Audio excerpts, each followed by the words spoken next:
They walked away without a goodbye, and you've been carrying that silence like a wound ever since. You replay every word, every moment, searching for what you did wrong. But the truth is, you were never too much. You were never too hard to love. They just didn't know how to hold something real. And now it's time to stop waiting for the apology that may never come, and start giving yourself the closure your soul has been begging for. Because peace doesn't come from their words, it comes from finally choosing you. Sometimes the deepest pain isn't from what they said, it's from how hard you tried to be understood. You kept opening your heart, laying it bare, explaining your silence, your tears, your distance. You kept thinking if you just found the right words, they'd finally see your soul. But no matter how softly or loudly you spoke, they didn't hear you. Not really. Not the way you needed. And that's the part that breaks something inside. When you realize you were never being listened to, only tolerated, not cherished, only studied. They weren't hearing your heart, they were analyzing your tone. And somehow, you still blamed yourself for not communicating better. You started to shrink every time you opened up. You rehearsed conversations in your head, hoping you could finally get through. But no matter how carefully you spoke, they twisted it, flipped it, made you feel like you were the problem. You weren't trying to argue, you were trying to be seen. You weren't looking for attention, you were crying out for connection. And yet every time you brought your truth to the table, you left feeling smaller. Like maybe your feelings were too heavy, like maybe your heart was just too much. So you started questioning your own emotions. And in doing so, you began abandoning yourself. You learned how to stay quiet, not because you didn't have anything to say, but because you were tired. Of being misunderstood, you became an expert at holding in your pain. You smiled through conversations that made your soul ache. You nodded in silence when every fiber of your being wanted to scream. You gave grace where you should have gotten honesty. You stayed present in places that kept wounding you. And the worst part, you convinced yourself that maybe this was normal. Maybe this is just what love looks like. Maybe peace only comes when you give up fighting to be understood. You began dimming your light to make other people comfortable. You stopped expressing your needs, thinking you were asking for too much. You started hiding your disappointment, swallowing your hurt, burying your needs, and yet you still showed up. You still tried. You still gave kindness even when it wasn't returned. You weren't just trying to fix things, you were trying to earn peace. But peace should never come at the cost of your voice. You shouldn't have to lose yourself just to keep someone else comfortable. You shouldn't have to be silent just to keep the room calm. There's something devastating about explaining your pain to someone who's already decided it doesn't matter. You pour your heart out hoping for healing, but instead you get judgment. You speak your truth hoping for closeness, but instead you get distance. And every time they don't hear you, it cuts deeper. Not because you need them to fix you, but because all you ever wanted was for them to care. Just care. Just hold space. Just be soft with your softness. But instead, you got defensiveness. And slowly, that silence became louder than any argument ever could. You started carrying invisible weight, pain that no one saw because you stopped showing it. You became emotionally fluent in walking on eggshells. You learned how to smile in conversations where your boundaries were being broken. You mastered the art of pretending to be okay, just to avoid another exhausting explanation. But it's heavy. It's so heavy to be the one who's always keeping the peace while your own peace is falling apart. And it's heartbreaking when you finally realize the reason they don't understand you is because they never really tried to. There's a different kind of healing that happens when you stop explaining yourself, not out of bitterness, but out of wisdom. You start to see who shows up when you stop over-explaining your emotions, who listens when you stop raising your voice, who leans in when you finally go quiet. And it hurts to realize how few people actually care about your truth. But it's also freeing, because now you know your voice matters, even when no one's clapping. Now you know your peace matters, even when others misunderstand your silence. You don't need to argue for your worth. You don't need to debate your boundaries. You don't need to justify your intuition. When someone truly cares, they won't make you beg to be heard. They won't make your emotions feel like an inconvenience. They won't weaponize your words against you. Real connection makes room for your voice, even when it shakes. Real care says, I might not understand everything, but I want to. You don't need to fight to be loved. And if you do, that's not love. That's survival. And you deserve more than just surviving. Protecting your peace isn't selfish, it's sacred. It means walking away from conversations that cost you your dignity. It means refusing to water yourself down just to be accepted. It means letting people misunderstand you if that's what it takes to stay aligned with your truth. Because no matter how much you explain yourself to the wrong person, they'll never see you clearly. And no matter how little you explain yourself to the right person, they'll feel you deeply. That's the difference. That's where your peace lives, in the knowing that you no longer have to beg to be heard. So now you breathe differently, not because the pain didn't happen, but because you stopped giving it the microphone. You've made peace your priority. You've stopped performing for approval. You've stopped translating your soul into smaller sentences. And even though some days it still stings, you're healing. Not by getting louder, but by getting quieter. Not by explaining more, but by finally understanding yourself. You didn't walk away because you were cold. You walked away because you were burning alive in silence. And now you're choosing to breathe. You didn't know the first time you said yes to something that felt like a no, that you were opening the door to self-betrayal. It seemed small. Just one favor, one agreement, one skipped boundary to keep the peace. But over time, you noticed how saying yes became easier than facing the consequences of saying no. You told yourself it was kindness, that being flexible made you strong. But deep inside, something began to feel hollow. You didn't recognize it at first, just a quiet ache. But it grew. Every time you went against your intuition, your soul whispered, "This is not right." And still, you stayed silent.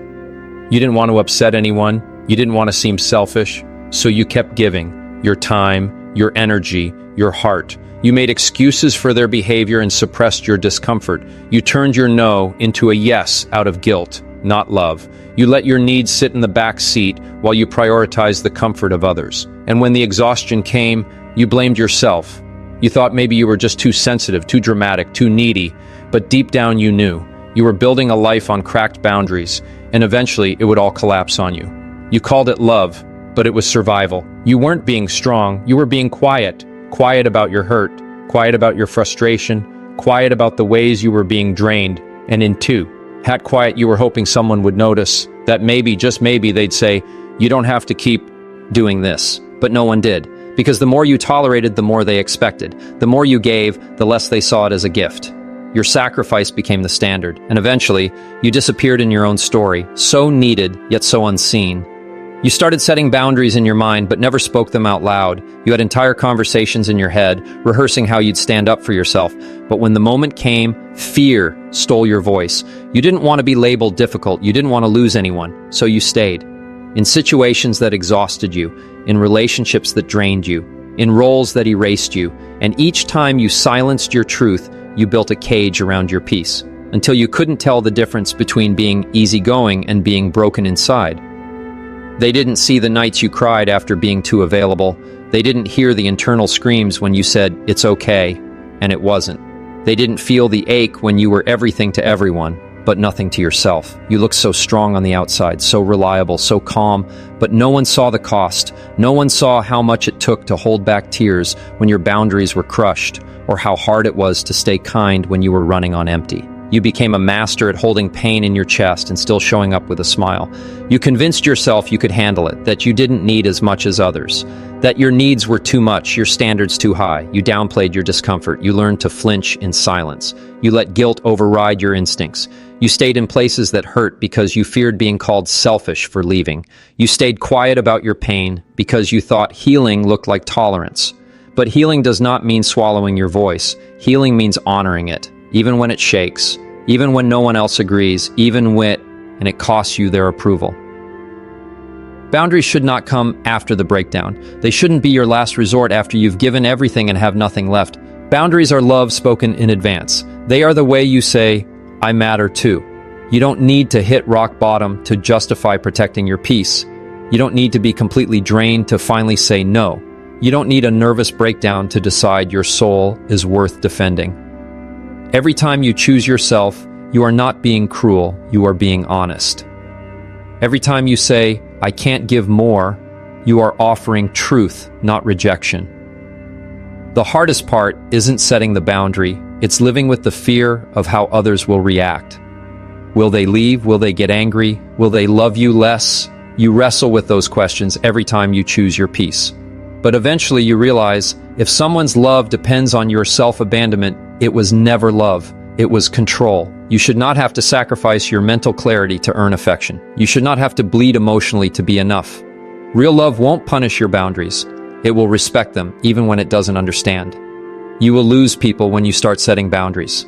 And that will hurt. It will feel like grief. But what you're really losing is the illusion that you had to earn your worth through sacrifice. You will feel alone at first, but that's just the noise of unlearning. It's the silence that comes before self-respect gets loud. And over time, peace begins to take up space. Peace that doesn't come from pleasing everyone. Peace that doesn't come from being silent. Peace that comes from finally listening to yourself and deciding you deserve to be heard. You are not difficult because you want to protect your energy. You are not rude because you don't want to overextend. You are not cold because you're no longer available for two. Things that break your spirit. You are allowed to outgrow environments that expect your silence. You are allowed to say, I need space, and not explain why. You are allowed to take up emotional space and ask for what you need, because this is not about becoming someone new. It's about returning to the version of you that never should have been neglected in the first place. You kept hoping someone would see how deeply you were hurting, even when you didn't say a word. You poured love into places that only left you empty. You gave your time, your care, your soul, hoping it would come back to you in some soft, consistent way. But it didn't. You were left with quiet disappointment, and the kind of loneliness that only happens when you're surrounded by people who don't really know how to hold you. You started wondering if you were asking for too much. But what you wanted wasn't loud or needy.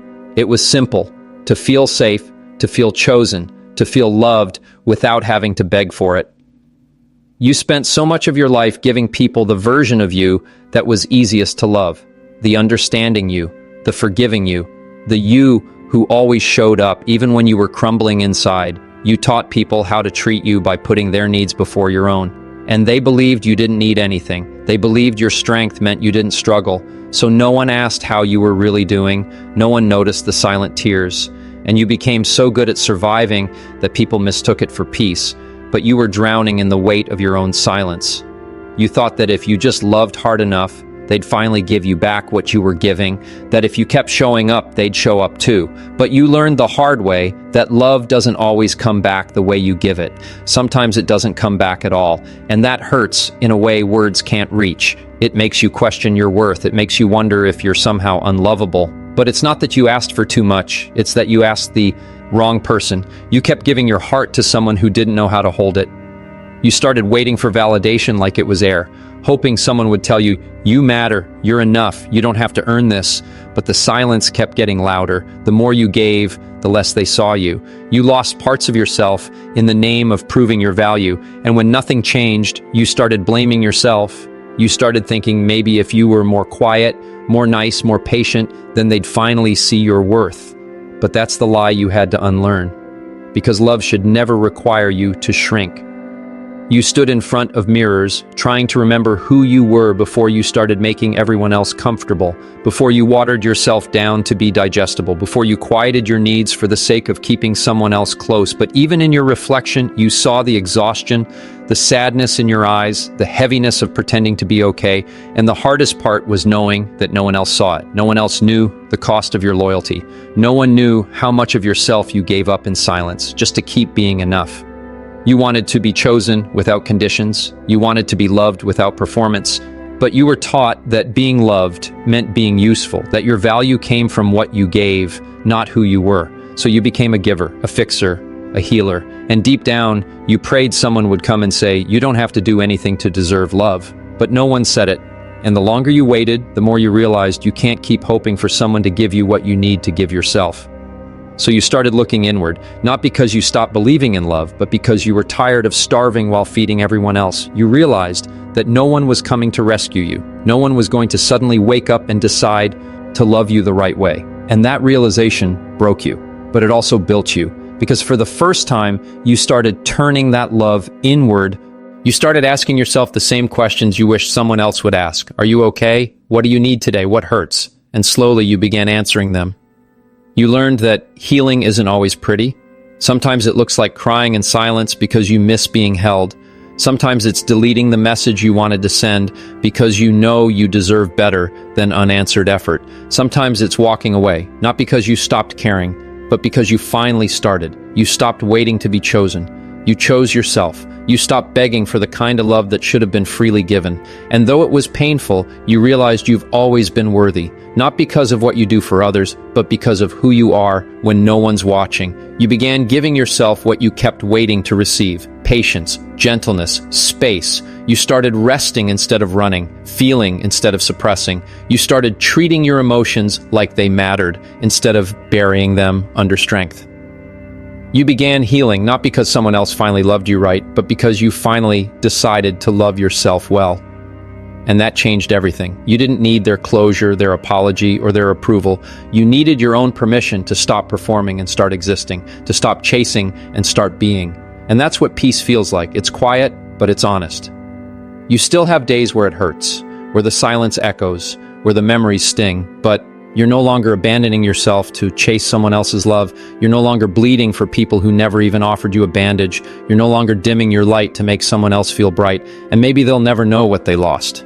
Maybe they'll never understand what it took for you to walk away. But you know how hard it was to stop explaining your worth.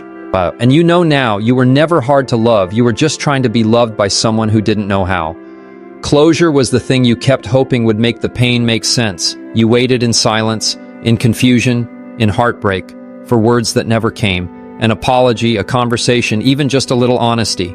But none of it showed up. You kept replaying everything over and over again, wondering what you missed, what you said wrong, what you didn't do enough of. You tried to fill in the blanks with reasons that never felt right, because how do you heal from something that ended without explanation? How do you move on from someone who disappeared while your hands were still holding on? There is a certain kind of ache that comes when you realize the story mattered more to you than it ever did to them. That while you were still hoping for understanding, they had already turned the page. And you're left there, frozen in a moment that no longer exists for them, but still lives loudly inside of you. You wanted closure like it was oxygen, like maybe it would quiet the storm that lived in your chest. You didn't want to hold resentment. You just wanted something to help you breathe again. But all you got was silence, and that silence became a wound. You searched for answers in places that only gave you more confusion, in their behavior, in their last words, in old messages, even in your own flaws. You tried to make sense of their absence by questioning your presence. Was I too much? Was I not enough? You picked yourself apart trying to find what made you unworthy of the truth. And it hurt. It hurt in the kind of way that lingers in the mornings when you wake up and remember they're gone, in the quiet moments when you realize they left without needing to understand you. And still, you kept waiting. You wrote letters you never sent. You practiced conversations in your head. You imagined what you'd say if you finally got the chance to ask, why? But the moment never came. The closure you needed stayed locked behind a door that would never open. And eventually you had to face a truth more painful than any goodbye. Some people don't care enough to explain. They just leave. And they expect you to accept the silence like it wasn't filled with your questions, your loyalty, your hope. So you sat with all the weight they walked away from, trying to breathe through a heartbreak that never had an ending. You thought closure came from them, from understanding their choices, from hearing their reasons. But what you didn't know then was that real closure comes from you. From the moment you stop needing their explanation to free yourself. From deciding that you don't need answers to begin healing. It comes in the form of acceptance, not of what they did, but of what you deserve now. Closure isn't the moment they apologize. It's the moment you realize you've been breaking your own heart by holding on to someone who already let go. You started to see that waiting was a form of self-abandonment, that by hoping for a response, you were putting your healing on pause. You were giving your power away, tying your peace to someone who had already proven they didn't care for it. And you're allowed to grieve that. You're allowed to be angry that they left you with the weight of unspoken words. But eventually, you get tired of waiting. You get tired of checking your phone. You get tired of justifying their silence. And that's when something shifts. That's when you begin to take your power back, one broken piece at a time. You realize that your healing can't wait on someone else's maturity, that you can no longer delay your peace for the sake of unfinished conversations. And even though you didn't get the closure you deserved, you still get to walk away with your dignity. You still get to say, this hurt me, this changed me, but it will not define me. You start creating your own ending, not one filled with bitterness, but with truth. Truth that says, I deserve better. I didn't need to be explained away. I needed to be valued. And now I will choose myself, even if they never did. Closure becomes a decision, not an event. A decision to stop showing up where you are not wanted. A decision to speak love to yourself when no one else does. A decision to grieve without guilt, to cry without shame, to let go without answers. You learn to give yourself the goodbye they never gave you. You whisper to yourself what you always wanted to hear. I'm sorry you went through that. You didn't deserve it, and you are not hard to love. And slowly, piece by piece, you begin to heal. Not perfectly, not all at once, but honestly, some days it still hurts. You'll see something that reminds you of them. You'll hear a song or read a message and it'll all come back. But the difference now is that you don't chase the memories anymore. You don't try to rewrite the past. You just feel the ache, let the tear fall, and remind yourself that closure doesn't live in their words. It lives in your choice to move forward. You stop reopening the wound just to prove how deep it was. You stop waiting for someone else to make it better, because now you are holding yourself through it all. And that becomes the most powerful thing of all, realizing you were the closure you always needed, not because they made it easier, but because you made it through. You gave yourself the space to feel it. You gave yourself the courage to stop waiting, and you gave yourself the love that should have never been withheld. You walked away from the ashes and decided to build something new, not because the pain didn't matter, but because you do. And even though you never got the ending you hoped for, you wrote a new chapter anyway, with your own hands, with your own heart, and with your own healing.